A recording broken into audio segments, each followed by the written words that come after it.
এতিয়া আমি আহি পালোহি আসাম ষ্টেট মিউজিয়ামলৈ। কিন্তু আহোঁতে ভিতৰত পানী বটল আনিব পাহৰিলোঁ। বৰকৈ পানী লগাত ভিতৰত পানী টেপটো দেখি পানী খাবলৈ মন গ'ল, কিন্তু হাতত বটলো নাই। সেইকাৰণে পানী হাতেৰে খালোঁ। মনত পৰি গ'ল স্কুলৰ দিনবোৰ, এনেকৈ পানী খাইছিলোঁ। নষ্টালজিক হৈ পৰিছিলোঁ অকণমান সময়ৰ কাৰণে। এতিয়া আহক ভিতৰলৈ, আপোনালোককো যিমানখিনি পাৰোঁ দেখুৱাই যাম ভিতৰখন। গাঁৱলীয়া জীৱনৰ বিথীকা চাওকচোন। লাৰু পিঠাবোৰ কেনেকৈ সজাই থোৱা হৈছে। ঘিলা পিঠা, শুকান পিঠা, টেকেলি পিঠা, সকলোখিনি পিঠাই আছিলে।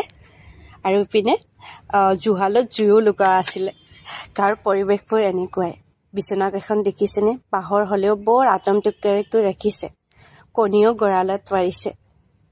আৰু এইবোৰ বাঁহেৰে বনোৱা নাকফুল, কাণফুল সকলোখিনি। আৰু ইয়াতে দেখাইছে আগতে শিলেৰে কেনেকৈ জুই জ্বলাইছিলে।